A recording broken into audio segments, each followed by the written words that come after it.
Et bonjour à tous et bienvenue dans ce nouvel épisode des Maîtres Corbeaux, votre podcast francophone favori, dédié aux Baltimore Ravens en français francophone. C'est déjà la 8e semaine de NFL et les Ravens sont à une victoire et 5 défaites. Alors la bonne nouvelle, c'est que les Ravens ne vous ont pas déçus cette semaine puisqu'ils n'ont pas joué. On va revenir dans ce podcast sur la défaite en semaine 6, 3-17 contre les Los Angeles Rams. On va parler actualité des Ravens pendant la bye week et on va se tourner aussi vers le match à venir dimanche contre les Bears. Mais avant tout ça, pour m'accompagner aujourd'hui, votre maître corbeau restant, Clément. Comment vas-tu, Clément? Ça va très bien, merci. Et toi, ça va bien? Ça va super bien. On est plus que deux. Ouais, ouais, ça ressemble un peu au vestiaire des Ravens. On est complètement décimés. Le bateau coule et il y a plus que nous deux qui sachons nager. Donc, Ouais, le bateau coule et les rats quittent le navire, comme on dit. Non, exactement. une petite pensée quand même pour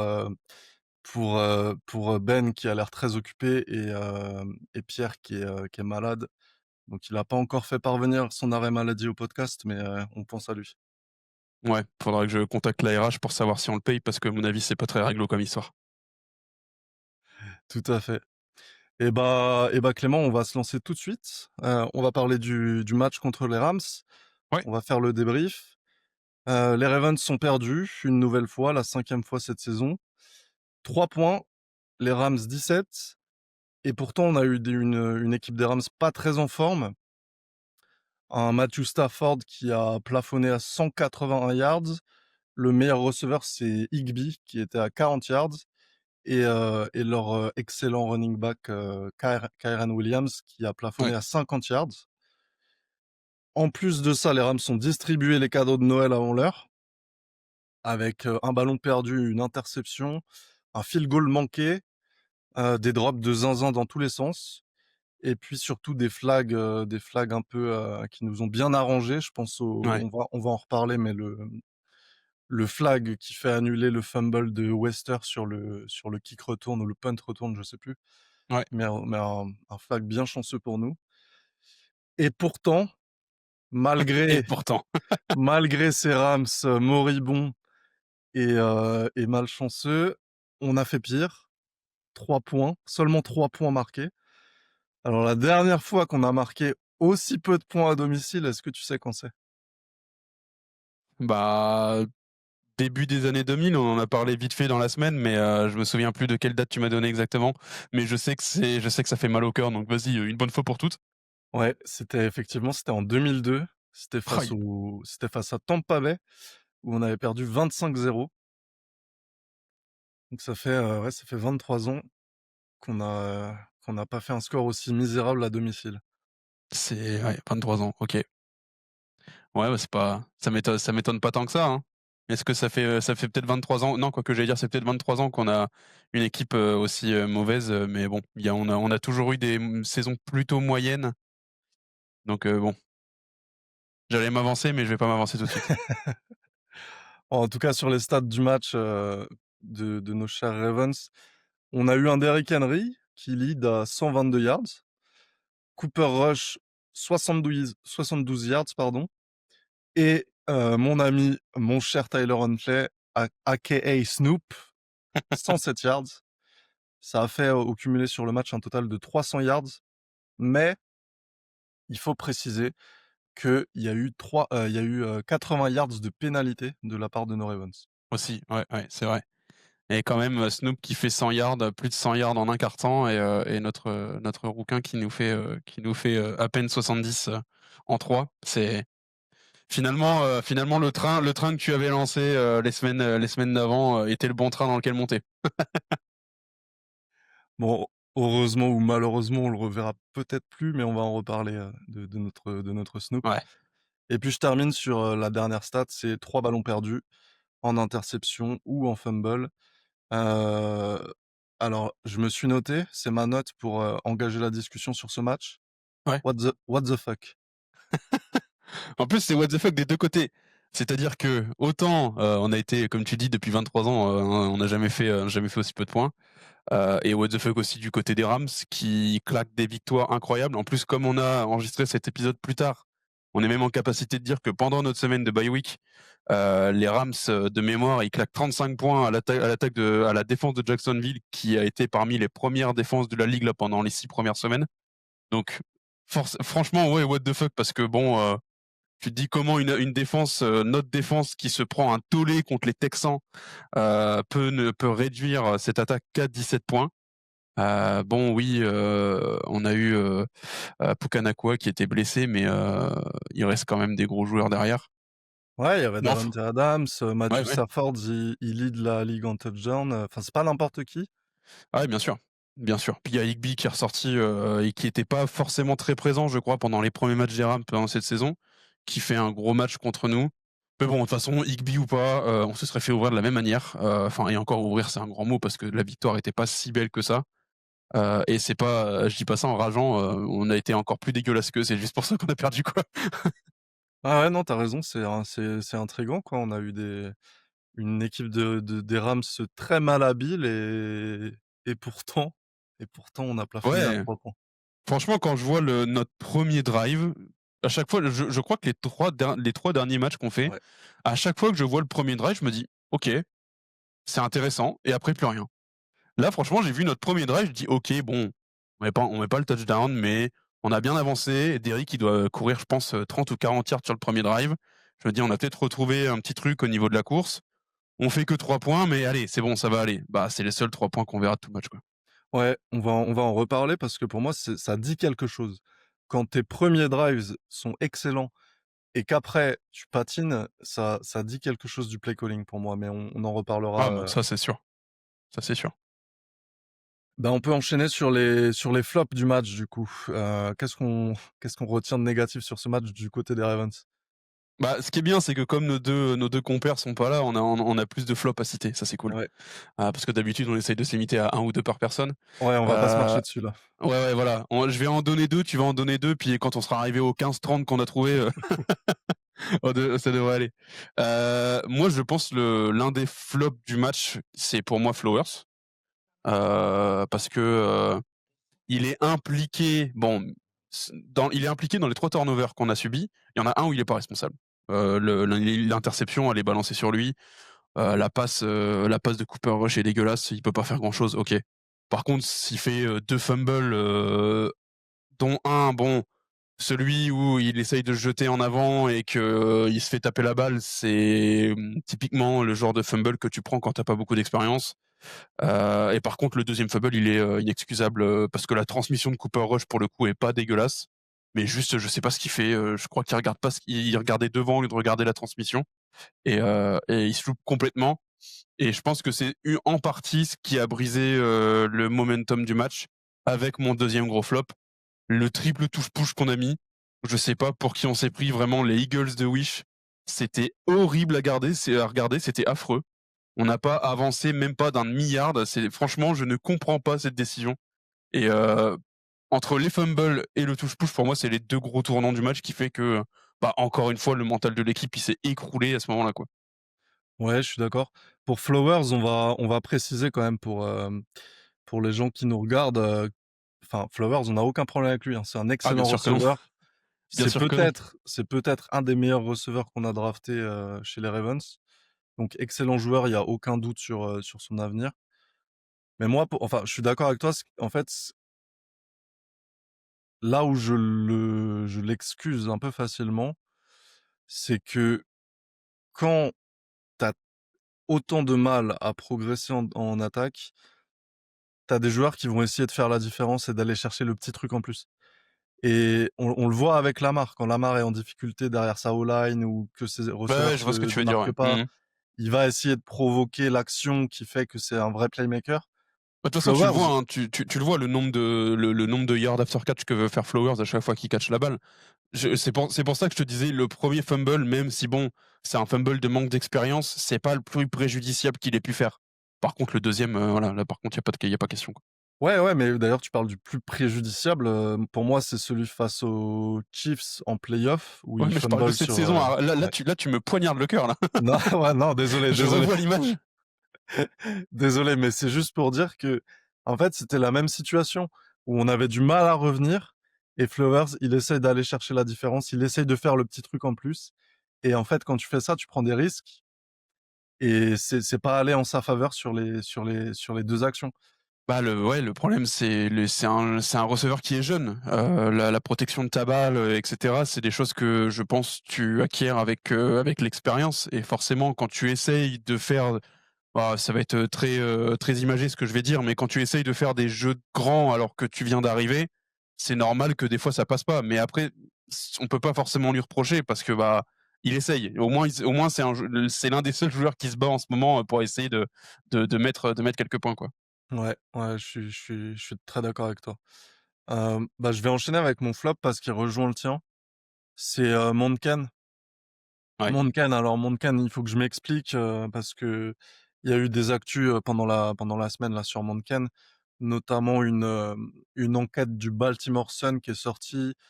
En gros, pour faire le résumé très rapidement, le Baltimore Sun a sorti une enquête, auprès de 25 joueurs ou anciens joueurs ou proches de la franchise des Baltimore Ravens pour interroger un peu sur la situation, sur le fait que les choses ne vont pas très bien en ce moment, même, c'est même la catastrophe et ce qui est ressorti étrangement, c'est pas le nom d'Arbo, c'est pas le nom de Orr, c'est pas, DeCosta, c'est le nom de Monken qui est ressorti. OK. Apparemment, certains joueurs de l'effectif actuel, étaient donc c'est des joueurs anonymes, hein, on sait pas qui c'est, mais étaient assez mécontents de l'attaque de Monken. J'ai pas trop envie de développer là-dessus parce que pour moi c'est un non-sujet dans le sens où, en fait, on sait pas qui sont ces joueurs. Si tu as interviewé par hasard, je sais pas, Bateman et Andrews pour qui la saison pour l'instant est un peu frustrante, bah, tu vas avoir des retours négatifs sur Monken parce qu'ils veulent plus la balle, ils veulent plus de snaps, ils veulent et Oui, cetera. oui, ouais, bien sûr, ouais. Donc en fait, Ça pour reste moi toujours quelques infos à prendre au cas où, si jamais par la suite, non mais voilà, ouais. Voilà, pour moi, c'est bon, on peut le mentionner, mais c'est pas vraiment un sujet. Par contre, sur ce match, alors ça revient à ce que tu disais au début sur le 1er drive. ouais. Excellence, ça fait plusieurs matchs qu'on voit ça, ça se passe super bien. Le premier drive est en feu, on avance bien, on va jusqu'à la end zone et puis on bloque et puis les drives, suivants, c'est de moins en moins bien. Il y a eu cette affaire de end zone avec, alors c'est 3 touches push ou 2 touches push? Je sais plus, 3 il y a eu c'est 3 3. touches push et la quatrième tentative, c'est une course de Henry Ouais, claquée au sol, là je m'en souviens, ouais, qui se fait ouais. plaquer par 3 mecs en même temps alors que l'arbitre vient de siffler, quoi. Et donc John Harbaugh en conférence de presse, il a expliqué que, c'était ce qui était prévu dans le plan de jeu. Alors moi, D'accord, ça ouais. me pose question parce que si tu, en fait, faut t'adapter à ce qui se passe, quoi. Tu as un drive où Derrick Henry est en feu, tu arrives dans la head zone, tu fais des petites touches push, mignons avec Andrews là qui ressemblent en aucun cas à ceux des Eagles bien bourrins. Non, voilà, c'est ça. En plus, tu en essayes 1, OK, mais là 3 d'affilée, quel est l'intérêt, quoi? Quel est l'intérêt? Exactement et puis, en fait, je me pose la question de ces moments un peu critiques où tu as besoin de t'adapter rapidement, d'être un peu inventif, créatif sur le moment, de pas être attendu et Mondcan, il a montré des faiblesses particulièrement là-dessus.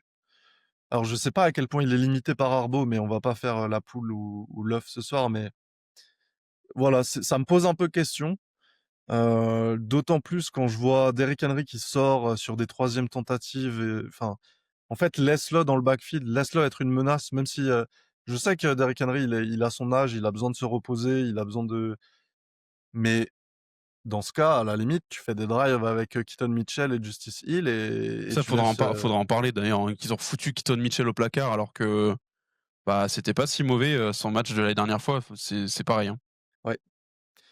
Donc voilà, pour terminer sur ça, en fait, je trouve que Mondcan, c'est le dernier de nos problèmes, mais il a quand même un petit souci d'adaptabilité dans les moments critiques, notamment en end zone, où il force Bah, des trucs un peu incompréhensibles, quoi. c'était le dernier de nos problèmes, maintenant ça l'est plus.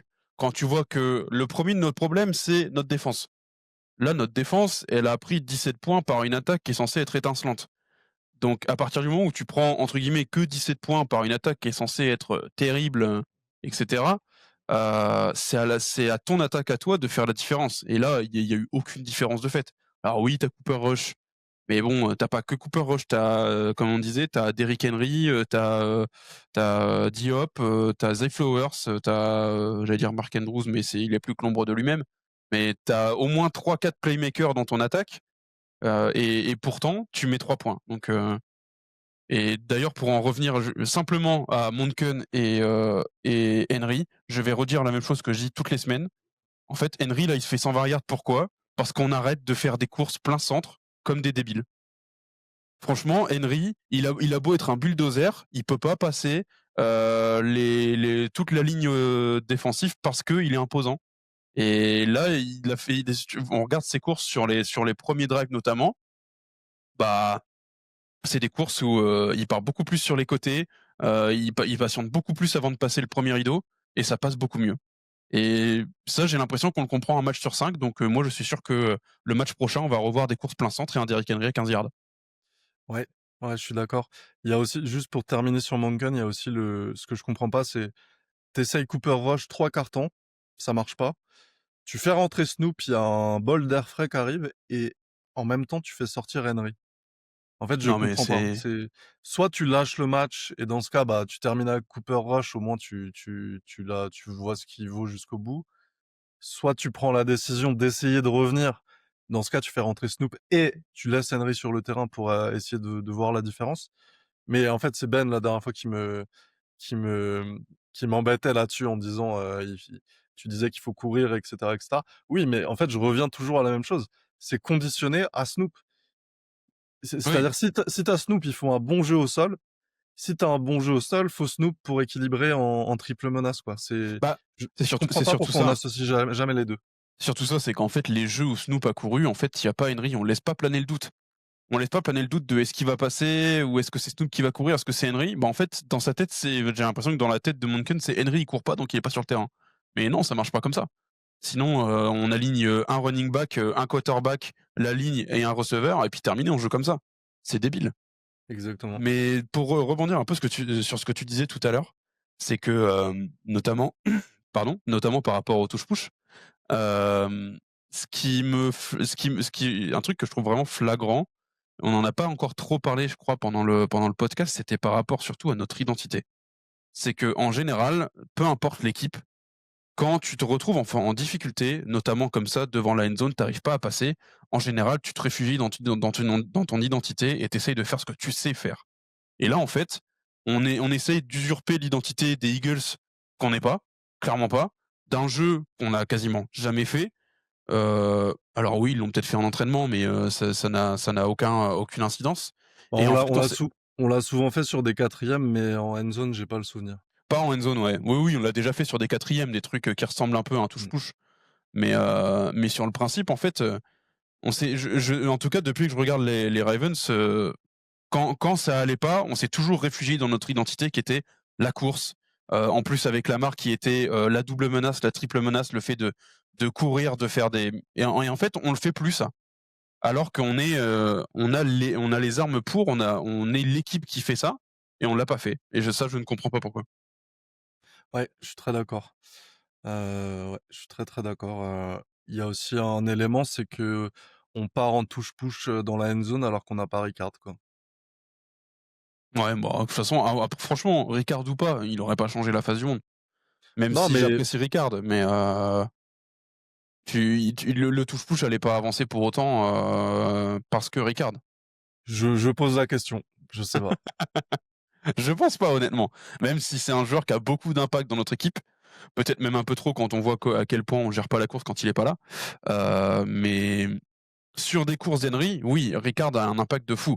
Sur un touche-push qui est juste un poussé général, une mêlée générale des deux équipes, j'ai un doute. Je agree to disagree comme on dit. Exactement. OK, moi, il me reste 2 flops, je sais plus, tu avais terminé toi de ton côté? Ouais, bah, tu sais, il y en a plein, hein. J'avais pensé, à Cooper Rush, qui était nul Ouais. à chier, aux 3 turnovers, mais bon, il y en a beaucoup, c'était peut-être les tiens d'ailleurs. Ouais, bah, j'avais Cooper Rush, mais en vrai, j'ai pas tellement envie d'en parler parce Non, que c'est insignifiant. en plus, je l'avais bien pré-shot avant le match, donc là, c'est le moment où je me lance des fleurs, tu vois? Bah, ouais, non, mais tu as eu raison, hein. Tu as eu raison.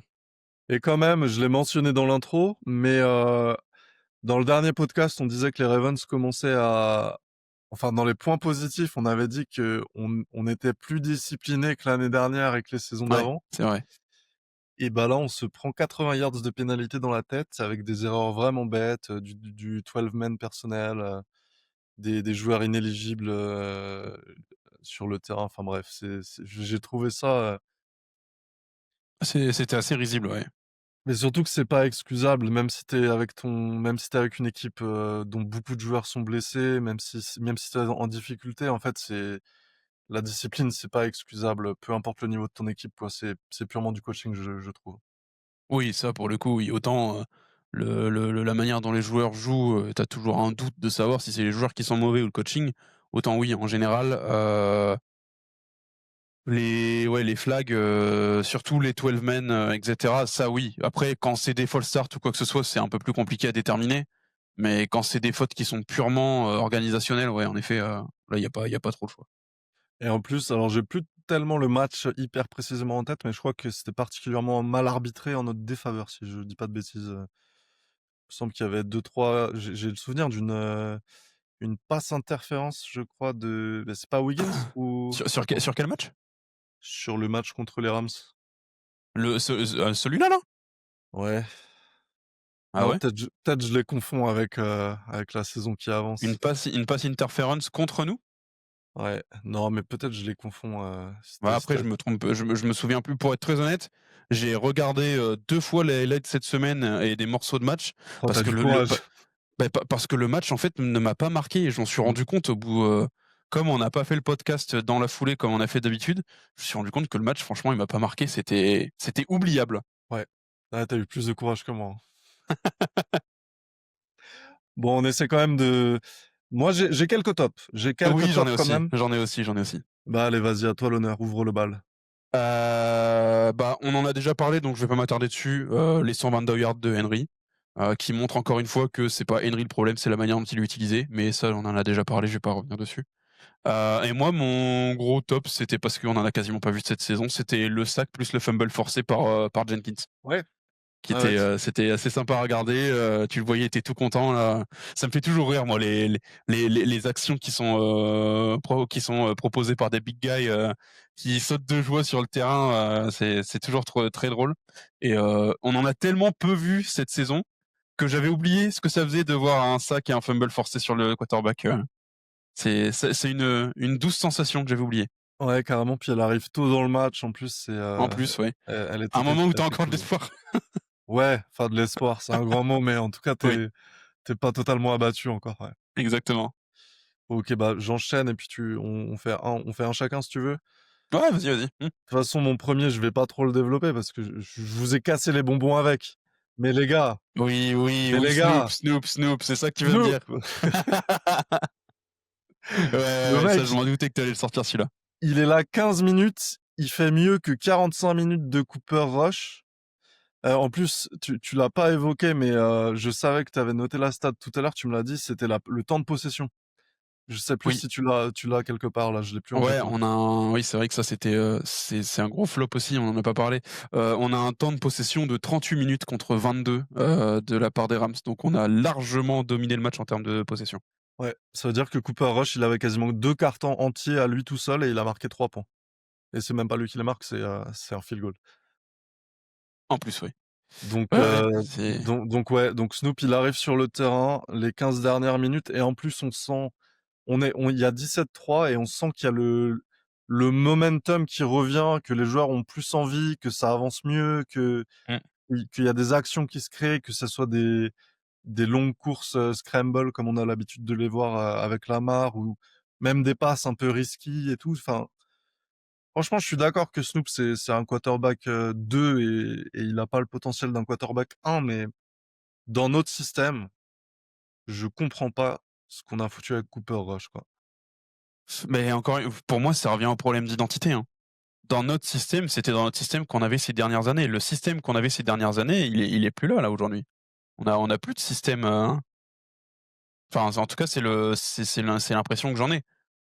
C'est l'impression que j'en ai. Je me trompe peut-être, mais on a une identité qui est beaucoup moins forte, donc on a privilégié, un Cooper Rush qui est moyennasse à mort, alors que oui, en soi, ils ont fait rentrer Snoop pendant un quart temps complet. C'est toujours compliqué à déterminer, parce que tu sais pas trop ce qu'il va faire. Comme disait Ben, la dernière fois, c'est le problème de Tyler Huntley si tu veux. Après la dernière fois qu'on l'a vu jouer, c'était il y a 2 saisons. C'est que, bah, tu as des moments où il va te sortir une action, tu te dis: «Mais en fait, c'est le nouveau Lamar» et le drive d'après, il va te lancer 3 interceptions de suite, tu vas dire: «Qu'est-ce que c'est ce bordel, quoi?» Donc Ouais, ouais, je suis d'accord. Je l'avais un peu suivi moi, lors de son passage aux Dolphins où, bah, oui, effectivement, c'est un QB2. Donc il y a des matchs, il est bon, il y a des matchs où il est catastrophique, mais ouais. j'espérais qu'il fasse un peu mieux avec Tyreek Hill et Waddle à l'époque de son passage à Miami. Ça m'avait un peu déçu, mais dans notre système, je maintiens que c'est une excellente solution de remplacement pour, Lamar, quoi. Bah, ouais, après son jeu à la passe n'a jamais été excellent, hein, donc c'est vrai qu'avec, Hill et Waddle qui sont habitués à avoir des passes plutôt longues. Même si là aujourd'hui, Tagovailoa c'est une catastrophe ambulante aussi, mais bon, c'est encore un autre sujet. Mais oui, ça a jamais été son fort. Mais en soi, je suis d'accord avec toi sur le fait qu'il a redynamisé un peu l'attaque, pendant le 3e quart-temps et oui, du coup, j'ai regretté de pas l'avoir vu un peu plus tôt. Mais bon, Ouais, moi je vais aller plus loin. Je pense que si Snoop avait joué le match, on aurait eu une chance de les gagner vu l'équipe des Rams qu'on avait en face. Je te parle pas des Rams qu'on a vu contre les Jaguars cette semaine. Je te parle des Rams qu'on a vu face à nous. Franchement, oui, Snoop, je oui, pense je qu'il peux être d'accord avec ça. En vrai, je peux être d'accord avec ça. et le deuxième truc, c'est, Cooper Rush, quarterback moyennasse. Bah, je sais pas, moi je suis pas sûr parce qu'au Cowboys, il était bon. Franchement, là, tu mets Cooper Rush chez les Bengals en attendant Joe Flacco, je pense que ça peut très bien marcher, quoi. Ouais, il lance quand même des passes qui sont dégueulasses. Enfin, franchement, l'interception sur Flowers, je crois que le Flowers, il est en double ou triple coverage, il a 3 mecs autour de lui. Franchement, ouais, je sais pas. Si tu as Ja'Marr Chase et Higgins, c'est Ouais, enfin, tu vois, ça permet à des mecs comme Joe Flacco, 42 ans ou 41 ans, je sais plus, de briller. ouais, franchement, je sais pas trop quoi en penser, mais en tout cas sur ce match a été moyennasse. C'était surtout ça mon propos et Ouais. il aurait dû être changé avant, mais bon, ça après on pouvait pas en savoir. Est-ce que tu as des tops du côté de la défense? Bah, j'avais déjà celui de Jenkins du coup, Ah oui, c'est vrai. mais en soi, comme je le disais en fait, j'ai un peu spoil tout à l'heure, mais bah, il y a un léger sursaut défensif. Je sais pas trop comment l'interpréter. Franchement, je m'en réjouis pas parce que je sais pas trop ce que ça veut dire. Mais oui, en effet, le fait qu'il y a 3 semaines, on se prenne une volée par des Texans en 1-3, et que là, on réussisse à ne prendre que 17 points contre une des meilleures attaques en termes de nom, du moins, de la ligue. Parce que tu as quand même, du Stafford, Puka et j'arrive jamais à me souvenir de son nom, Davante Adams. Davante Adams, plus Higbee. Donc tu as quand même, je pense que c'est l'un des meilleurs, Adams, Nakua, il fait partie du top 5 des meilleurs duos de receveurs de la ligue à mon avis. Ouais. Stafford, c'est un QB qui est régulier. C'est pas un QB qui est étincelant, mais c'est un QB qui est régulier.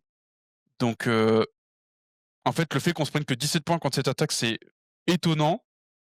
D'un côté, je me dis: «OK, c'est un sursaut défensif, c'est cool», mais j'ai clairement pas envie de l'interpréter en mode, «C'est cool, c'est reparti», parce que franchement, vu ce qu'on a donné pendant les premiers matchs, à mon avis, je pense pour l'instant que c'est juste un feu de paille, comme on dit. Ouais, ouais, je suis assez d'accord, mais bon, on peut le noter quand même qu'il y a Oui. eu une petite amélioration défensive. Alors on sait pas si c'est parce que les Rams étaient pas en forme ou parce qu'on a été meilleurs, mais en tout cas, visuellement, c'était mieux. Est-ce que, j'ai pas vu cette stat d'ailleurs. Est-ce que le sac de Jenkins, c'est le seul du match ou Stafford on la sac, plusieurs Non, fois? il y a justement, c'est dans mes tops, il y a le duo, Buchanan Oui, et Buchanan, c'est vrai. Trenton Simpson. Donc ouais, donc Stafford a été sac 3 fois. Je l'ai plus, bah, je l'ai plus, j'ai plus la stat, mais en tout cas, moi, c'était dans mes tops de la défense, Buchanan, Simpson. J'ai trouvé qu'il alors, si Ben était là, on se ferait crier dessus, mais j'ai trouvé qu'ils font un match, en fait, ils font un bon match pour leur niveau d'expérience et ce qu'on leur demande, c'est-à-dire d'être pour l'instant des seconds couteaux, quoi. Ouais, Hem, ouais, ouais. Mmh. j'ai trouvé que c'était encourageant. Oui, bah, après, de toute façon, c'est toujours compliqué de juger la valeur de nouveaux joueurs quand ils arrivent dans des situations qui sont aussi compliquées et enfin, faut quand même avoir un mental d'acier quand tu arrives dans une équipe. En fait, le faut quand même se mettre à la place des joueurs. Alors, oui, Ben, comme tu dis, il sera peut-être en train de se ronger les doigts quand il nous entendra, mais, il avait qu'à être là, nous on sait nager, voilà. Mais non, non, c'est compliqué de venir, dire à un joueur qui vient d'arriver dans une équipe qui est censée être contender au Super Bowl et annoncé comme contender au Super Bowl par l'entièreté des médias américains. Tu là-dedans, tu dis: «C'est cool, je vais être bien formé, je vais être bien entouré, je vais passer une première année de fou». Tu te prends 5 défaites dans le pif et en fait, tu es là et tu te dis: «Bon, bah, qu'est-ce que je fais?» Donc en effet, franchement, on peut dire que c'est déjà pas trop mal ce qu'ils font parce qu'en termes mental, je pense que tu dois être détruit, quoi, quand tu vis ça. Ouais, ouais, difficile de progresser en plus dans cette ambiance de vestiaire, un peu bizarre là, j'imagine. Enfin, on sait pas, on n'est pas dans le vestiaire, mais en tout cas, les ce qui fuite, ça c'est pas hyper, rassurant, quoi. C'est clair. Et après, C'est je et non, vas-y, excuse-moi. Non, non, t'inquiète, c'est vrai que pour parler du vestiaire, de toute façon, ils ont plus le droit de jouer à Mario Bros, donc J'espère c'est je j'espère qu'on va en reparler de cette histoire, ouais. ouais, ouais, si tu veux, on en reparle tout à l'heure. Bon, je termine juste avec mon dernier top, c'est, Nate Wiggins. J'ai trouvé qu'il a fait un match super solide, surtout dans les conditions dans lesquelles il était mis, j'ai trou Ah, enfin, ouais. non, pas d'accord? Ah si, si, si, si, si, Ouais, justement, j'allais ouais, dire, pour moi, le Nate Wiggins, c'est un peu c'est notre valeur sûre défensive. Heu, Franchement, cette saison, pour l'instant, il a pas fait de match dégueulasse. Il y a certains matchs où il était moins présent que d'autres, mais il y a pas un moment où je me suis dit: «Putain, Wiggins, il abuse». Donc non, franchement, pour le coup, il est en train de devenir, en plus, il est jeune, donc il est en train de devenir un peu une valeur sûre de notre défense et ça, c'est cool. Donc ouais, si, je suis très d'accord avec toi. ouais, ouais, bah, nickel. Bah, on enchaîne si tu veux sur les clés du match, les play of the game. Est-ce que t'en as en particulier? Bah, ouais, j'en ai, mais forcément, ils sont pas dans l'autre sens. Oui, oui, pour moi, je l'ai dit tout à l'heure, pour moi, le play of the game qui fait changer, le momentum du match, c'est le fameux touche-push, on l'a déjà pas mal évoqué, donc je pense pas que ça serve à quelque chose de revenir dessus. Hem, le touche-push, les deux fumbles de Flowers. S'il faut dire un play of the game pour les Ravens, moi, je vais continuer de dire le fumble forcé de Jenkins. Ouais, Ça fait ouais, ouais, toujours plaisir. ouais, je suis d'accord. Ouais, pour revenir, il y a aussi, on l'a mentionné vite fait tout à l'heure, mais il y a effectivement moi j'ai noté en fait les fumbles. Parce qu'il y a les 2 fumbles de Flowers Oui. et il y a le fumble de Wester sur le kick retourne. Oui, qui Heu, n'avait pas été comptabilisé, voilà, parce que flag. exactement. Par coup de chance, il est annulé et Oui, ouais, ouais. je note, j'ai pas d'avis là-dessus, mais je note que, Flowers, il s'est cassé directement. Il s'est pas présenté en conférence de presse après le match, ça a fait un peu parler, à l'issue du match. Moi, j'ai pas vraiment d'avis là-dessus. Ouais, bah, je crois avoir vu qu'il s'était excusé là récemment, Ouais, il non? s'est excusé, ouais, Ouais, exactement. j'ai Il a vu dit que ça passer un se truc comme reproduirait ça, plus. ouais, c'est je sais pas trop comment interpréter ce genre de truc, si tu veux, parce que oui, il doit s'en vouloir. Après, professionnellement parlant, c'est vrai que c'est pas fou. Hem, Après, moi, je le revois toujours, la tête qu'il avait quand il a fait son fumble contre les Chiefs. Tu vois que c'est un mec investi et en fait, je pense qu'il a La tête peut-être et un la main.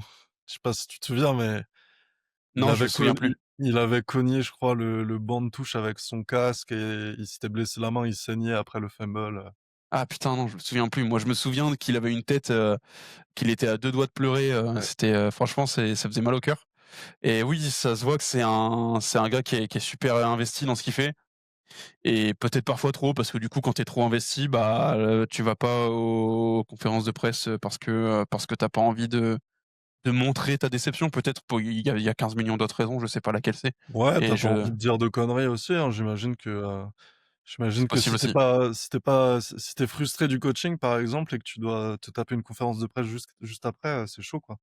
Ouais, par exemple. Mais bon, ça, on saura jamais, je pense qu'on ne saura jamais le fin mot de l'histoire, mais oui, en effet, c'est vrai que ce serait mieux que ça se reproduise pas, ne serait-ce que pour lui. Je suis personne pour juger s'il doit se présenter à une conférence de presse ou non, mais ne serait-ce que pour lui, heu, franchement, quand tu vois, en général les joueurs qui commencent à faire des divas ou quoi, ils sont quand même vachement dérangés par la suite, même en termes de salaire. Ouais, J'ai vu tout à l'heure, petit aparté, mais c'est vrai, j'ai vu tout à l'heure, un post sur, X par rapport, au recrutement de Pickens chez les Cowboys, où en fait, pareil, le compte français, francophone des Cowboys, salutations d'ailleurs, qui disait que, Pickens, avait été recruté pour, un prix qui était très dérisoire et que c'était certainement parce que c'était une diva. Donc, ça paye pas d'être une diva et vaut mieux pas que ce soit le cas pour lui. ouais, ouais, ouais, clairement. Et on notera que c'était le cas de Mark Andrews aussi l'année dernière quand il a fumble en match de playoff, il s'est pas présenté en conférence de presse après le match. Ouais, moi en fait, je m'en fous. Très honnêtement, je m'en fous. D'un côté, j'apprécie des joueurs comme Derrick Henry, tu vois, qui vont faire un fumble et qui se présentent juste après pour dire que il s'en veut et que il va s'entraîner pour pas que ça se reproduise, etc. Ouais. Après, quand t'as des joueurs comme Flowers qui sont frustrés de leur propre performance et qui ont pas envie de répondre, honnêtement, je m'en fous un peu. Oui, non, mais en soi, je suis d'accord avec toi, surtout pour son image personnelle, quoi. Ouais, c'est ça. Ok, super. Et ben, je termine avec mon play of the game qui était pour moi la 4e et 3 qui est tentée par les Rams à un moment clutch où Zach Orr a la bonne idée de défendre avec un two man en pass rush, ce qui laisse à peu près 10 secondes à Matthew Stafford pour lancer une bombe sur Devontae Adams et revenir dans le match. Enfin, revenir dans le match, en tout cas prendre le large. Voilà, il y a du mieux dans cette défense, mais il y a aussi des démons Ah du bah passé ça, ouais. qui ressurgissent comme ça avec des play calling incompréhensibles. Alors je sais que t'as pas un pass rush élite, mais de là à mettre juste deux hommes qui rushent le quarterback sur une action aussi clutch, je comprends pas trop. Ah non, je suis d'accord avec toi. Pour appuyer un peu ce que tu dis, il a été, son pourcentage de hurries, il est même pas à 14. C'est super faible, c'est l'un des plus faibles qu'il ait eu dans sa carrière. Il a pas du tout été pressé, il était dans un fauteuil tout le long du match. Waouh. Ouais, ça nous change des années Martindale où on faisait que du blitz, Ah bah ouais, la défense Martindale, c'était autre chose, hein. C'était autre 14%, ouais. chose. Ok, bah je pense qu'on peut laisser ce match derrière nous. Je sais pas ce que t'en Ouais, penses. ouais, Autre chose à bah, rajouter? non, non, je relis vite fait, ce que j'avais noté, mais non, non, je vois pas trop autre chose. Si, pour, ça, c'est pour remuer encore un peu le couteau dans la plaie. On a encore permis, à une équipe de marquer des records. Il y a Nate, je crois qu'il s'appelle Nate Landman, qui est un linebacker, Uhum, mhm. des Rams, qui a fait 17 plaquages sur le match et qui enregistre donc le record historique tout de la franchise des Rams. C'est le premier joueur à atteindre les 17 plaquages et qui fait le plus de plaquages de toute la franchise. Donc, merci les Ravens pour, tous ces records, pour leurs adversaires. On est vraiment, des grands seigneurs, Ouais, merci la O-line. je te jure. Ok, bah on peut continuer. On va Ouais, avant vas-y. de, avant de faire la preview du match contre les Bears, on peut parler un peu de l'actu de la bye week. Et et vous avez dû remarquer, alors pour ceux qui nous écoutent en audio, vous l'avez pas vu, mais ceux qui nous regardent sur YouTube, vous nous avez vu avec nos beaux t-shirts aujourd'hui qui portent le numéro 8 Ouais. parce que ça y est, on enregistre mercredi soir.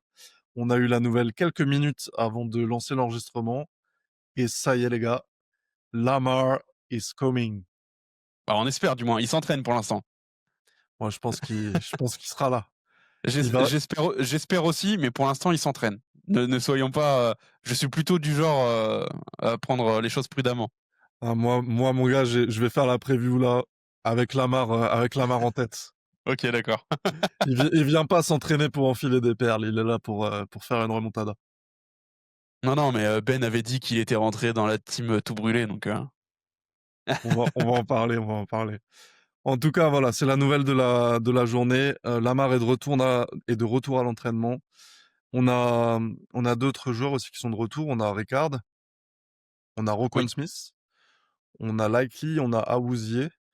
Et il y a 2 absences notables aujourd'hui, c'est Humphrey et Tavius Robinson. Mais Tavius Robinson, j'ai pas trop suivi. Je crois qu'il s'est cassé le pied, si je dis pas de bêtises. Tu sais? j'ai pas suivi les blessures, mais il me semble aussi, ouais, en tout cas de ce que je crois que c'était déjà ce qui s'était dit, dans la blue tent pendant le match. Donc oui, il me semble que c'est ça. Bon, en tout cas, Humphrey peut-être en absence notable aujourd'hui, à surveiller dans les prochains jours. Ouais, Dans les autres infos, tu hésites pas à m'interrompre à tout moment, hein, si tu veux caler des petites infos. ouais, t'inquiète, ça marche. J'avais noté que, Harbaugh, dans une conférence de presse, a laissé entendre un changement potentiel au poste de garde droit. Et je dis Oui, ça en marchant sur des œufs avec des échasses, parce que c'est John Harbaugh, donc on sait jamais vraiment ce qui va se oui, passer. c'est lui qui marche sur des œufs, ouais. Mmh. Mais bon, en tout cas, ça serait pas mal, hein. Ben l'a demandé la dernière fois. On l'a pas vu contre les Rams. Ouais, ouais, puis, franchement, tout changement est bon à prendre parce que on l'a dit, on a une O-line qui est très mauvaise, l'O-line la moins chère de la ligue, tout le monde connaît déjà cette stat. Heu, Ben l'a dit la dernière fois, ça marche pas et pour l'instant, il y a rien qui fonctionne dans cette offensive line. Qu'est-ce que ça va nous coûter d'essayer de mettre quelqu'un d'autre?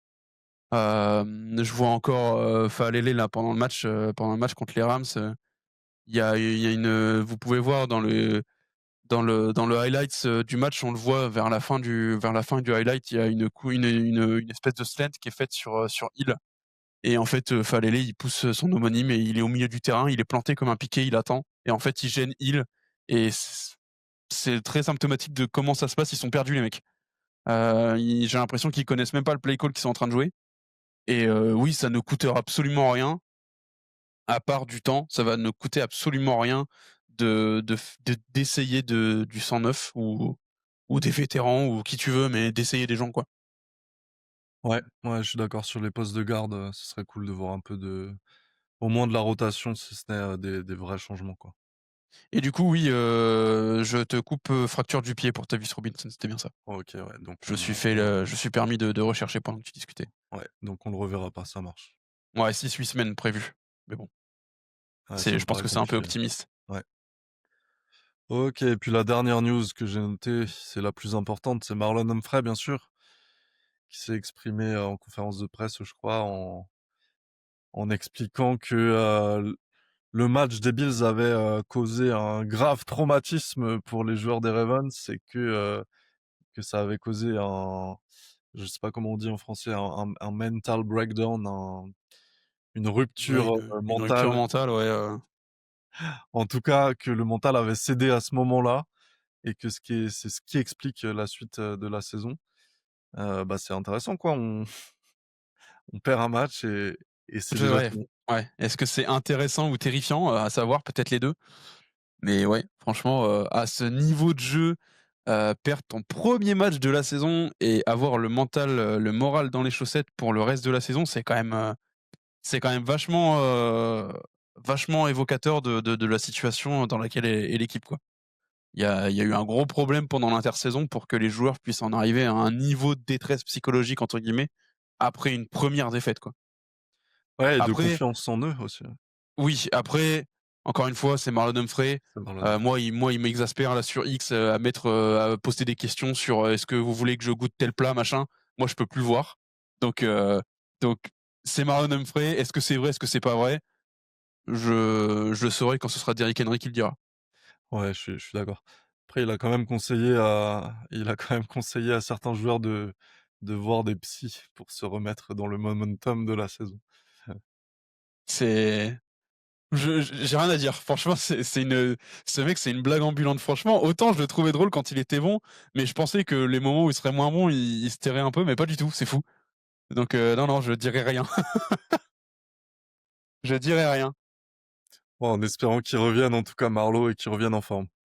Ouais, bah, j'aimerais bien aussi, ouais. J'aimerais bien aussi.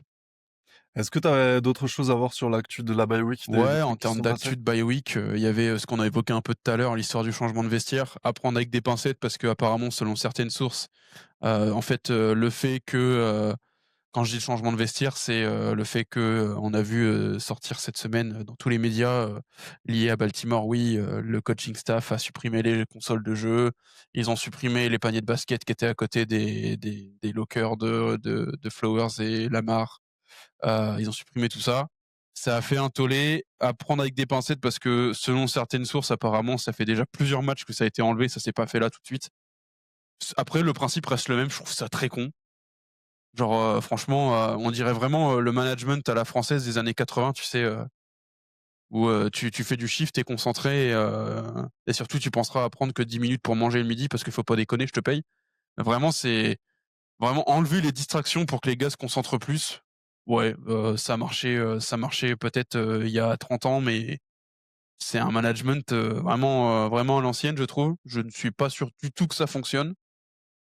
Surtout qu'on a une défense qui est hyper jeune et je pense que, mettre des contraintes pareilles pour des jeunes, je pense pas que ce soit la meilleure solution. Je sais pas ce que tu en penses toi, mais pour moi, c'est une décision un peu débile et une décision qui est très évocatrice du niveau de panique du coaching staff. Ouais, ouais, je suis un peu d'accord, Pour ceux qui ont au moins mon âge, on se souvient d'une certaine coupe du monde 98 qui a été gagnée avec Fabien Barthez et Lilian Thuram qui jouaient à la PlayStation 1, dans le à Clairefontaine, entre les matchs. Donc non, honnêtement, mais alors apparemment ça pourrait être une demande de certains vétérans du vestiaire, de certains joueurs. Ça m'étonnerait pas que Marlon soit impliqué dans l'histoire d'ailleurs. Oui, bah, franchement, c'est possible, je sais pas, mais et même si c'est la demande de certains vétérans, bon, Ouais, en fait, pour moi là, ça devient en fait, c'est, on est en train de perdre, c'est la catastrophe, on est à 1 victoire et 5 défaites. Du coup, il faut que les médias trouvent, des trucs à dire, des trucs à aller gratter, des trucs à sortir. Bah, le fait que ce soit ça qui sorte, ça me rassure un peu finalement. Je me dis que, en fait, s'ils trouvent que ça, c'est que ça va relativement au sein du vestiaire, quoi. bah, en Ou tout cas, alors que oui, c'est bien caché. oui, ou alors que c'est bien caché. En tout cas, des différentes déclarations qu'on a pu voir en soi, la majorité des joueurs, ils ont pas de il y a pas vraiment de propos hostiles envers le coaching staff, hein, donc Ouais. ce que je trouve, bizarre, mais soit. Donc non, non, c'était la principale news que j'avais, donc comme tu dis, c'est pas en soi, c'est pas un truc clutch, même si je trouve que c'est une décision débile. Heu, les autres infos, en vrai, on en a pas eu beaucoup. Je m'attendais à avoir plus de mouvements. Je suis un peu déçu parce que forcément, normalement, aux grands mots, les grands remèdes et là, pour l'instant, les grands remèdes, on n'a pas encore trouvé. Mais non, à part, on a recruté, dans la practice squad un defensive tackle, du nom de David Olajiga, désolé si je le prononce mal. C'est un defensive tackle qui, je crois, n'a jamais joué en NFL. Il était en NCAA, dans une équipe du Missouri. Sa saison NCAA, il a fait 41 tackles et 4 sacks. Bon, OK, mais lui, il a été update donc en practice squad et du coup, pour lui laisser la place en practice squad, on a, signé dans le 53, main roster, CJ Okoye qui est un defensive end très jeune aussi, qui était chez les Chargers. Il a fait une seule game, en NFL, c'était pendant la pré-saison de cette année, je crois, où il fait un sac. Donc, bon, rien de franchement, c'est vraiment parce qu'on n'a pas beaucoup de news, parce qu'en soi, c'est le genre de news que tu traites pas. Mais Ouais, voilà, je ouais, le dis parce que je l'ai vu, quoi. non, non, mais c'est ouais, les petits mouvements, pas trop significatifs. Ce qui est surprenant pendant cette bye week où j'aurais pensé qu'il y aurait peut-être eu, des choses tentées, Bah, moi aussi, ouais. mais ouais, mais l'absence de news, en fait, est une news. Ouais, c'est parfois comme je sais il y a une expression qui dit ça, mais le silence est parfois plus retentissant que le bruit ou un truc du genre, mais, c'est un silence très, assourdissant. Ouais. Ouais, ouais, très bien. Je suis d'accord. Bon, on enchaîne sur, le match de dimanche quand même? Ouais, bah, ouais, ouais, hein, tant qu'à faire, tant qu'on y est. Il faut quand même le faire. Ravens Bears. En plus, je t'ai préparé tu parlais des remèdes qu'on trouve pas. Alors Ah là, ça y est, là, il y a le coach Dax qui a trouvé un remède là. j'en ai sorti 6. Là, j'ai fait l'alchimiste, j'ai pris mes 6 petites fioles de remèdes là, et OK. je vais te les présenter tout de suite. Alors Vas-y, Ravens Bears, ce sera dimanche à 18h. Faites attention, on change d'heure cette semaine, donc ce sera 1 heure plus tôt ça c'est un et beau c message de prévention ça. et c et ça sera au M&T Bank Stadium encore à Baltimore. La dernière fois que les Ravens ont joué les Bears, c'était en 2021. Est-ce que tu te souviens du score? Tiens, j'ai envie de te piéger. Waouh, Je peux te donner un le match, indice. ouais. Je peux te donner un indice. Tyler Huntley était en quarterback et Roquan Smith était du côté des Bears.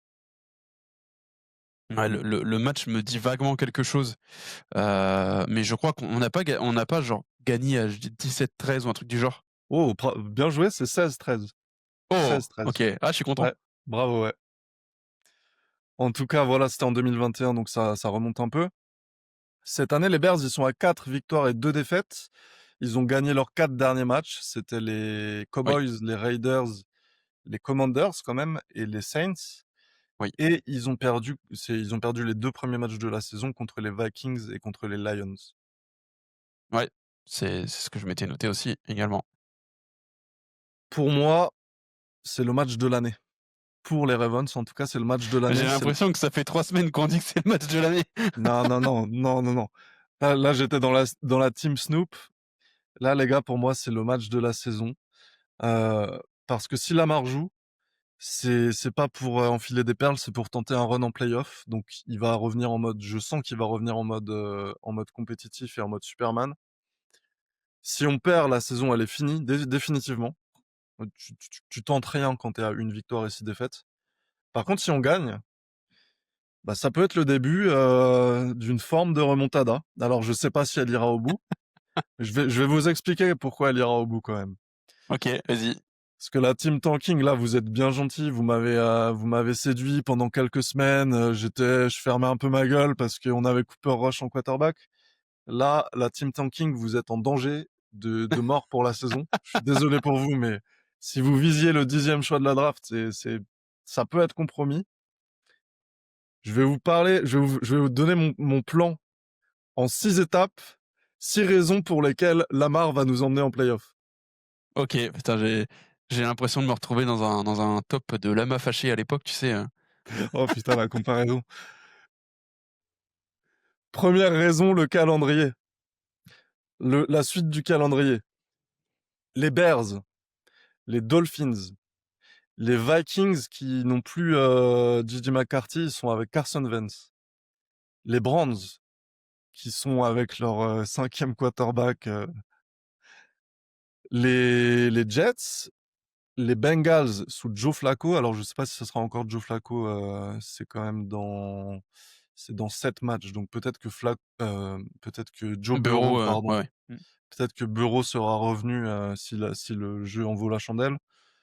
Les Steelers, encore les Bengals, les Patriots, les Packers et les Steelers pour terminer la saison. Ouais, et la fin Patriots, Packers, Steelers, ça pique, hein.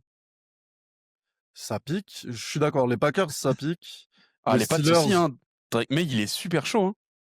ouais, après, franchement, est-ce que c'est une équipe de playoff? Les Patriots? Là, cette saison, franchement, pour moi, oui. OK. Moi, je suis pas sûr. Pour moi, c'est milieu de tableau. Faudrait que je vais rechercher pendant vas-y, présente-moi tes petites fioles, hein, tes petites fioles d'alchimiste. Pendant ce temps-là, je recherche le bilan de la saison des Pats et quelles équipes ils ont gagné. Déjà, attends, avant de taper quoi que ce soit, Ouais, cite-moi un receveur des Patriots.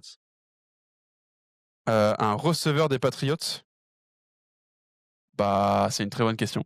Voilà, cite-moi un running back des Patriots. C'est une très bonne question. Cite-moi un allez, cite-moi un défenseur des Patriots. Je sais pas non plus. Donc pour moi, ça dit quelque chose, quoi. Tu pas de playmaker, c'est que OK, tu milieu de Les tableau. playmakers se font un jour, hein. Ouais, tu milieu de tableau, franchement, tu une bonne équipe, c'est encourageant, tu réussi ta reconstruction. Ouais, franchement, respect aux Patriots, mais pour moi, c'est pas encore une équipe, qui a le niveau pour aller en playoff, quoi. Bref, on s'éternise pas sur, les Patriots, sauf quand tu auras trouvé le bilan. Mais en tout cas, deuxième raison pour laquelle Lamar va nous emmener en playoff, l'AFC Nord, elle est ultra faible. On a des Bengals qui survivent sous Joe Flacco. On sait pas si Joe Burrow va revenir, si ça en vaut le coup. Les Steelers, ils viennent de perdre contre ces mêmes Bengals. Aaron Rodgers, franchement, cœur sur Aaron Rodgers, je l'aime beaucoup, mais il faut raccrocher un moment. Ouais. Les Browns, est-ce que j'ai besoin de dire autre chose que LOL? Oui, après, Et c'est toujours pareil, hein, les Browns, on perd toujours un match contre les Browns, hein. je suis d'accord, je suis d'accord. En tout cas, actuellement, on est qu'à 3 victoires du premier de la division. Tu as des divisions en NFC où il y a 6 victoires de différence entre le premier et le deuxième, quoi. Le premier et le quatrième, pardon. Donc en Ouais. fait, pour moi, la division, elle est encore largement prenable. Alors on n'est plus favori là depuis cette semaine, mais elle est encore largement prenable. C'est serré, c'est faisable, quoi. Un Oui, petit oui, non, mais mot en soi, oui, la division est prenable. Ça, je suis plutôt d'accord avec ça. Mais est-ce que c'est dans notre intérêt de la prendre? C'est ça la question. attends, tu me parleras philosophie quand j'aurai terminé mes 6 points là. Troisième point, troisième raison, on récupère énormément de joueurs, qui reviennent de blessures. Alors les coups durs de la saison, c'est, Matt Dubuquet, ça énorme coup dur. Robinson aussi, on en a parlé. Mais sinon, on récupère un roster qui est quasiment complet là. Donc c'est un bon motif d'espoir. Ouais. Quatrième raison ou cinquième raison, je sais plus où j'en suis, on a vu une petite amélioration de la défense, notamment avec le recrutement de Gilman. Alors d'ailleurs, on n'a pas parlé de Garner Johnson qui est déjà Oui, parti. qui a fait un passage en coup de vent, ouais. Ouais, c'est vrai qu'on en a pas parlé. Bon, en tout cas, Gilman, je trouve que ça a été un recrutement intéressant. Le système à 3 safety là, Hamilton a été discret, mais bon, en tout cas, je trouve qu'il y a eu du mieux, quoi. Il y a eu une petite, c'est un peu Oui, oui, il y a eu rassurant. il y a eu une amélioration, oui. Et le dernier point, c'est John Harbaugh, il a un excellent bilan en sortie de bye week. Il est à 14 victoires et 3 défaites, si je me trompe pas. Donc il y a un motif pour penser qu'on va gagner le match dimanche. Et, et si on le gagne dimanche, ça nous emmène sur une possible remontada. Et, et franchement, si on gagne, je pense, les 2 prochains matchs, bah moi, je serais pas surpris que De Costa aille nous cuisiner un petit trade comme on l'a fait en 2021, 2022, 2023 avec des Ngakoue, c'était quoi, Pierre-Paul, oh, voilà, un petit trade comme ça avant la deadline, je serais pas surpris. OK, c'était ta dernière fiole, là? Bon, bah ouais, je t'en prie, quand même. Je t'ai pas convaincu? Si, si, mais en fait, moi, je l'avais déjà dit avant, je n'ai pas forcément de doute que si Lamar revient et que notre infirmerie se vide, j'ai pas forcément de doute que oui, la fin du calendrier, on peut la remporter. Mais est-ce que c'est dans l'intérêt de l'équipe? Est-ce que c'est dans l'intérêt de l'équipe d'avoir une nouvelle fois, une équipe, frauduleuse qui va en play-off, qui se fait ouvrir en play-off et qui garde, John Herbo parce que tu comprends, c'est un coach de play-off. C'est ça toute la question finalement. Ouais, je suis d'accord, j'ai pas d'opinion là-dessus. Franchement, je balance. Un jour, j'ai envie qu'on jette la saison et qu'on tank et on en a le prendre un bon choix de draft et qu'on vire John Harbaugh. Et un autre jour, je me dis, franchement, en fait, une fois que tu es en playoff, tout peut t'arriver. Tu sais jamais ce qui peut se passer. Franchement, 2012, le Super Bowl, quand on est arrivé en playoff, j'y croyais vraiment pas, moi. Surtout que tu te tapais les Patriots, tu te tapais les Broncos. À chaque match, je nous voyais sortir. Chaque match, on passait. Donc voilà, comme on dit aux États-Unis, en playoff, tout peut arriver, quoi. Ouais, ouais, non mais je suis d'accord. Je suis d'accord avec ça. Mais bon, j'ai un peu de mal à me dire qu'on va réussir à avoir une équipe, consistante alors que ça fait des années qu'on en cherche une. Donc, là-dessus, je suis très sceptique. Et encore une fois, voilà, à réfléchir, est-ce que c'est une bonne chose de faire une saison comme ça pour que, encore une fois, rien ne bouge et qu'on reste avec toujours la même organisation? En tout cas, les gars, il faut qu'on se parle franchement, parce que la team tanking, vous êtes bien gentils, mais si vous pensez que Lamar va jeter la saison, Ah mais que c'est sûr Har que non! que Harbaugh va jeter la saison et que DeCosta va jeter la saison, moi j'y crois pas une seule seconde. Mais bien sûr que non, aucune équipe à 1-5 ne jette la saison. Même les Carolina Panthers, ils sont à 1-5, bien sûr que non, ils vont pas jeter la saison. C'est sûr que non. Et du coup, si la remontada commence à se mettre en place, si on gagne le prochain match, si on gagne contre les Dolphins, si on enchaîne un peu les victoires, rejoignez-moi, il faut que vous soyez dans le bon wagon à ce moment-là, sinon vous allez encore retourner votre veste, quoi. Non, non, mais moi, de toute façon, je l'avais dit à l'époque quand on avait commencé à énoncer ça, j'avais dit que moi, en effet, en tant que fan, j'aimerais bien, en effet, enfin, c'est classique, hein, je suis un fan, j'aimerais bien voir gagner mon équipe, bien sûr. Mais d'un autre côté, c'est c'est un combat entre deux facettes parce que je veux voir gagner mon équipe, mais j'ai pas envie de voir toujours le même coaching staff. Donc, on a déjà évoqué le sujet, on verra bien dimanche, hein. Bah, on va faire plaisir à Ben parce que je sais que je suis minoritaire dans cette team-là.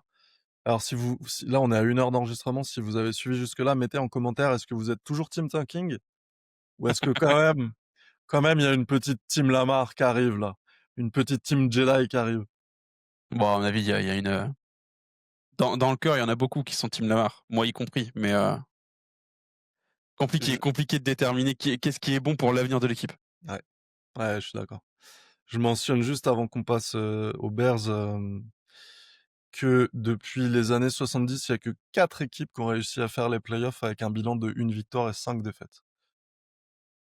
À voir si on passera à 5. Exactement. Et pour, juste pour les Patriots, je comprends que tu sois pas enjoué, parce qu'en soi, ils sortent des équipes faibles, Dolphins, Saints, Titans, Panthers, mais ils sortent aussi les Bills. C'est vrai qu'ils Ils battent les mettent, Bills. ouais, ils battent les Bills.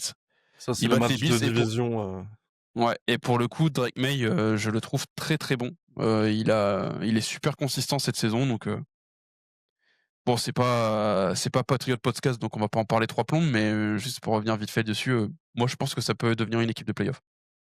ouais. Pour moi, avec l'attaque qu'on a sous Lamar, tu peux avoir la pire défense de la ligue, tu es capable de gagner les Patriots. Ouais, c'est à voir la suite de leur calendrier. Là, ils vont se taper, ouais, en soi leur calendrier est pas difficile. Ouais, non, franchement ça va. Non, bon, on verra, mais bon, dans tous les cas, il y a quand même, les Steelers, il y a quand même Green Bay, donc il reste encore un peu de beau monde.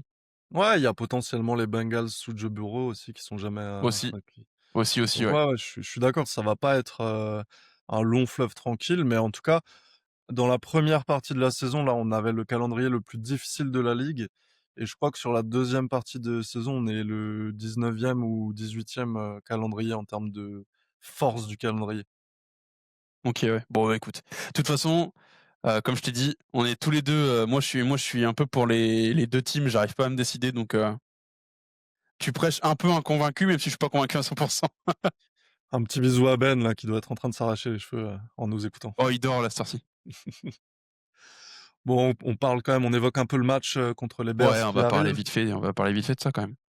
Une grosse équipe des Bears quand même, ils ont en tout cas en attaque, des jeunes joueurs talentueux. Caleb Williams, on en pense ce qu'on veut, mais pour sa deuxième saison, c'est pas mal. C'est un bon début, ouais. Il y a le tight end que j'aime beaucoup, Loveland, il y a DJ Moore qui est un bon receveur. Odunze aussi, très bon, receveur 2. Le running back, Ouais, le running back, c'est DeAndre Swift. Swift exactement, ouais.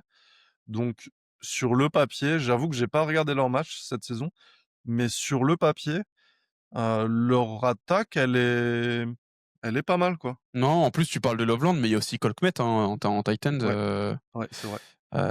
Cole Kmet qui est aussi très prometteur. C'est le résumé des Bears, c'est que c'est une équipe qui est jeune partout. Ils ont des joueurs jeunes, ils ont un coaching staff jeune et en fait, c'est une équipe qui est en reconstruction depuis des années et qui est très mauvaise depuis des années et là, bon, est-ce que c'est leur, saison où la jeunesse commence à grandir et à faire en sorte que l'équipe devienne quelque chose?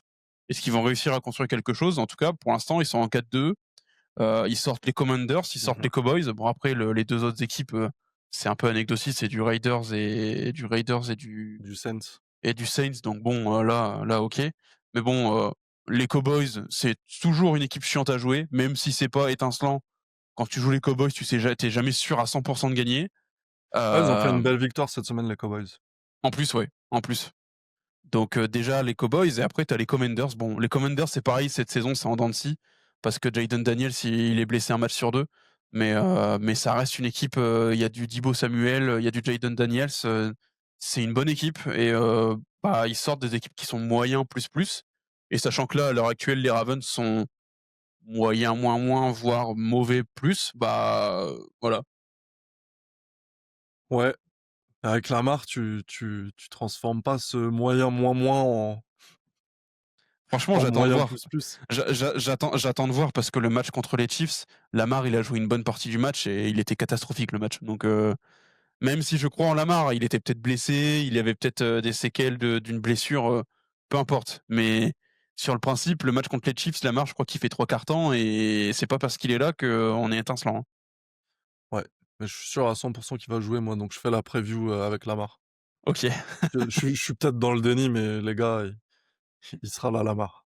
Bah, il faut des éternels optimistes, des travailleurs de Disneyland comme dirait Ben. On verra dimanche. En tout cas sur ce match, on va dire ça va être quoi le facteur X pardon du match contre les Bears, l'élément à surveiller qui peut faire la différence? Pour moi, c'est un peu le même facteur X que celui qu'on avait, je sais plus si c'était contre les Rams ou une autre équipe, mais c'est un peu les 2 défenses finalement parce qu'on est 2 équipes connues pour avoir une défense mauvaise. Je crois les Bears, ils sont, pas loin de nous dans le tableau des points encaissés par match. Ils sont, je crois que j'avais la stat, elle est là, ils encaissent plus de 28 points par match en moyenne. Donc ils ont une mauvaise défense, on a En une plus mauvaise q défense. en plus contre des équipes, enfin les pas En plus contre forcément des équipes ouais. qui sont moyennes, ouais, en effet, c'est vrai que contre les Saints et cetera, c'est pas incroyable.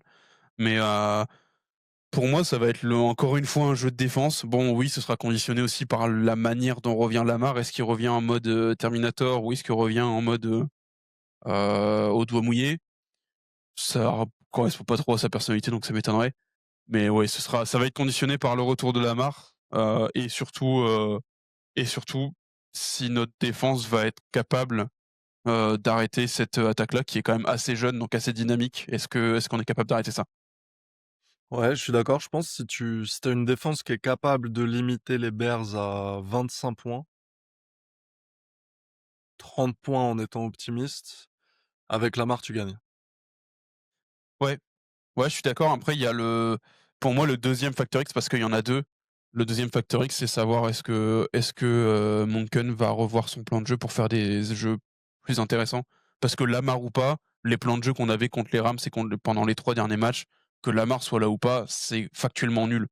Donc, tu beau avoir les meilleurs joueurs du monde, si tu les fais jouer avec des plans de jeu, claqués au sol qui n'ont aucune originalité et qui sont, lus par l'entièreté de la défense, mais avant même que l'arbitre siffle son coup, bah, ça n'a pas d'intérêt, quoi. Donc, c'est aussi conditionné par ça de mon côté.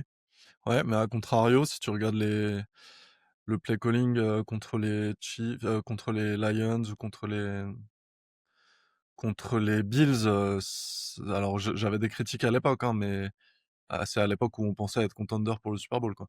Mais en tout Mmh. cas, on mettait des points, quoi. On en met, plus de 40, contre les Browns, contre les Bills, Ouais, mais si tu lis toutes les pièces du puzzle et que tu crois Marlon qui dit que, le moral s'est effondré à la fin du premier match, c'est en soi, c'est concordant, quoi. Oui, ouais, c'est Parce que, concordant. un play calling mauvais peut être soulevé par des joueurs bons, mais si les bons joueurs ont le moral dans les chaussettes, bah, ton play calling, il est ce qu'il est, quoi. Ouais, mais moi j'ai confiance, Lamar, il revient en mode, Jedi là, c'est parti. Mais, Ah écoute, ce qui je l'espère, hein, je l'espère. ce qui va être intéressant à surveiller quand même, c'est le retour de Ricard. Ça va Oui. m'intéresser au niveau du play calling sur le jeu de course en particulier, sur les formations aussi à 6 offensive linemen, si on a des problèmes sur les gardes, Ricard, je le vois bien passer à droite pour venir aider, Rosencarton par exemple ou même il y a un truc que j'ai pas mentionné parce que c'est un détail, mais dans le match contre les Rams, j'ai beaucoup aimé certains, jeux appelés avec 2 voire 3 tight ends pour faciliter le jeu de course. J'ai trouvé que c'était du bon play calling. Ouais. Donc moi, c'est un truc que je vais surveiller, c'est la façon dont il va ajuster sa ligne offensive et utiliser Ricard. Ouais, je suis plutôt d'accord avec toi. Je pense que le retour de Ricard, il va aussi conditionner beaucoup de choses. Heu, c'est bien comme c'est pas bien, parce que je pense qu'en effet, la majorité de nos jeux de course sont conditionnés par Ricard. Il l'était avant et je ne vois pas pourquoi ça aurait changé cette année et d'un côté, c'est bien, mais d'un côté, c'est inquiétant que si le simple fait de perdre Ricard nous fait être aussi mauvais en attaque, c'est clairement pas normal. Ouais. Heu, Tu avais d'autres des Factories? Moi j'en ai 2 autres, il y en a un que je vais rebondir sur toi parce que c'est un peu lié à la défense, c'est le Factor X un peu facile, hein, Ouais, mais qui peut jouer sur ce match, c'est les turnovers, la bataille des turnovers, parce que l'équipe des Bears, elle est jeune. Caleb Williams, il peut paniquer, il peut lancer des patates chaudes et Lamar, ça dépend. Lamar, ça dépend si ça fonctionne, ouais. si on est devant au score, je pense pas que ce sera un problème, mais en même temps, c'est ce que je disais sur les matchs d'avant et on a vu des Derrick Henry fumble, 3 fois, on a vu des Flowers fumble, on a vu des Ouais, donc ouais, ouais. c'est à surveiller pour moi ces turnovers. J'aimerais qu'on soit propre sur ce match. Ouais, au-delà d'être propre en turnover, déjà essayer d'être propre en termes de flag, ce serait déjà pas mal, quoi. Ouais, mais certains te diront qu'un turnover est plus, brutal qu'un Ah bah, flag. oui, non mais en soi, c'est vrai, un turnover est plus brutal qu'un flag. Mais bon, les turnovers, ça dépend tellement de d'actions individuelles que c'est compliqué à prévoir. Alors que des flags, pour le coup, quand tu perds 80 yards en un match juste parce que tu as une mauvaise préparation, là, c'est différent, quoi. Ouais, ouais, carrément. Tu en avais un autre Non, de non, moi, c'était à peu près tout de mon côté. ouais, moi aussi, après j'ose plus en parler, mais le pass rush, quoi. Le pass Ouais, rush, c'est il y a tellement rien que en fait, j'aimerais qu'on tente des choses, quoi, ouais, bah, en fait, je c'est vais un pas facteur je X vais constant, ouais. ouais, voilà, je vais pas épiloguer des 1000 ans, mais qu'on arrête de jouer en zone coverage, hyper safe, à ne pas vouloir faire d'erreur et qu'on tente des trucs un peu plus ambitieux en blitz ou en pass rush, avec je sais pas, franchement, tu peux même tenter Trenton Simpson en pass rush, on a vu que ça marche. Ouais, ouais, c'est clair. Bah, après, c'est ce qu'on disait déjà la dernière fois, ce qui avait été relevé par Pierre en premier, le fait que, c'est tu l'impression que les mecs, ils sont dans des zones, et il y a un mur de verre devant eux, ils peuvent pas le passer, quoi, donc ouais, ouais, est-ce que aussi, la question que je vais poser, est-ce que l'amélioration de la défense, est aussi évocatrice d'une, perte de contrôle de Zach Orr et d'une prise de contrôle de, j'ai oublié son nom, Ouais, ouais, le son assistant, qui est assez âgé là, qui est dans l'organisation depuis un bout de temps, mais je me souviens plus de son nom. j'ai mangé le nom au même moment que toi. Ah merde! Bah, Bon, en tout mettez-le cas dans les commentaires, vous l'avez, hein. ouais, en tout cas, c'est vrai que ça s'est susurré qu'il aurait pu prendre un peu le relais, sur Zach Orr. J'y crois pas moi. Bah écoute, ouais, je sais pas. Moi je trouve que pourquoi pas. Franchement, le fait de pas virer Zakor pour pas qu'Arbo perde la face et de dire en soum soum, de se mettre un peu sur le côté pour que quelqu'un prenne le relais, ça m'étonnerait tellement pas du type de du des moyens de faire en fait de d'Arbo. C'est à voir. En tout cas, j'aimerais qu'on arrête de jouer safe et qu'on mette un peu la pression sur Caleb Williams pour forcer justement, les mauvaises passes, les prises de décision sous la panique et sur le papier, on est censé avoir un bon secondary donc il faut le montrer en fait, il faut le montrer. Bah oui, ça c'est clair. Là, je suis d'accord avec toi. Le Autre secondary, chose, ouais, autre chose à non. rajouter sur ce match? Non, non, écoute, non, non, on a fait le tour, hein. Une équipe jeune, une défense, moyenne, sur le principe, en fait, on est censé le gagner 15 fois parce que nous, on a une équipe, expérimentée avec des receveurs stars, avec des coureurs stars, avec des défenseurs stars. On est les Ravens, donc on va certainement le perdre, mais Mais non, sur le principe, quand tu regardes la feuille de match, encore une fois, on est déclaré comme étant favori, je ne comprends pas pourquoi. Mais oui, sur le principe, en effet, oui, on a l'expérience de notre côté. On est censé la gagner. Après voilà, vu ce qu'on a vu, là pendant les 6 premiers matchs, moi je n'attends rien pour l'instant et juste on verra ce qui se passe. Bon, on va quand même mouiller le maillot avec, le moment Ouais, prono. ouais, on est obligé. Pour, alors le petit résumé des pronos sur la dernière émission. Je prends 2 points cette fois. Ah, J'avais pronostiqué un 13-31. On a pris un 3-17. C'est moi qui me rapproche le plus parce qu'il y avait des scores, oui. très élevés, sur Bah, en les même temps, défaites. ils mettent 35 points par match et là ils en mettent que 17. Donc je prends 2 points, tout le monde Ouais, prend un point parce que tout le monde avait pronostiqué une défaite, ce qui nous donne un classement de Ben en tête avec 6 points. Toi et moi, on est derrière à 4 points et Pierre ferme le classement à 3 points. OK. Et on va passer sur les pronos du match contre les Bears. Honneur aux absents, Ben m'a transmis son pronostic. Il a pronostiqué une défaite 28-13. Pierre a pronostiqué une défaite également 21-20. Qu'en est-il de ton côté? Écoute, moi je vais rentrer dans la team optimiste, moi je vais dire Let's u go! on va dire une victoire 28-20, voilà. Putain, let's go, moi aussi. J'ai prono une victoire 31-24. 31-24, OK. Ah, j'ai un peu de mal à voir, l'attaque qu'on a vue ces dernières, même Lamar étant là, j'ai un peu de mal à nous voir mettre 31 points, mais OK. Prépare-toi, sois là à 18h dimanche. Ah, je serai là, t'inquiète, ça y a pas de doute, je serai là. Je serai Parce là, que on va peut-être se prendre une tollée, mais je serai là. ce qui est intéressant, c'est que là, on a les deux visions, hein. On a Pierre et Eben qui sont très pessimistes et nous deux qui sommes passés du côté. Étonnant de Pierre d'ailleurs, ça se voit qu'il est malade parce que Pierre pessimiste, je m'attendais j'en attendais pas autant de lui. En tout cas, voilà, il y a les deux visions qui s'affrontent Exactement, ouais. cette semaine. On verra qui a le dernier mot. Exactement. Bon, je pense qu'on peut conclure cet épisode, Clem.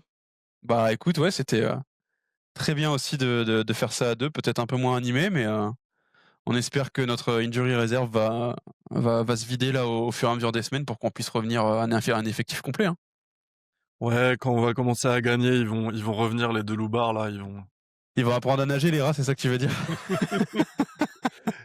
J'osais pas le dire, j'osais pas le dire, mais merci de. Non, non, mais Bon, oui, on a hâte qu'ils reviennent parce que c'est vrai que c'est plus intéressant à 4 et c'est forcément plus animé, il y a plus de points de vue. Mais voilà, on a dû le faire à 2 et on espère que ça vous plaira tout autant. ouais, on espère que le podcast vous aura plu. Pensez à vous abonner à la chaîne YouTube si ce n'est pas déjà fait. Vous pouvez aussi vous abonner sur Twitter au @Maître Corbeau Podcast. Vous pouvez rejoindre le groupe Facebook et le Discord si ce n'est pas déjà fait. On mettra tous les liens dans la description. N'hésitez pas, on dit pas ça pour la thune, hein, on dit ça pour animer la communauté, quoi. C'est toujours sympa. On a des discussions Exactement, ouais, c'est vrai. un peu partout Pareil avec vous, si donc pareil si vous êtes sur Spotify ou Deezer, même manière, n'hésitez pas à vous abonner, ça fait toujours plaisir. On suit, les stats de près pour voir un peu ce que ça donne.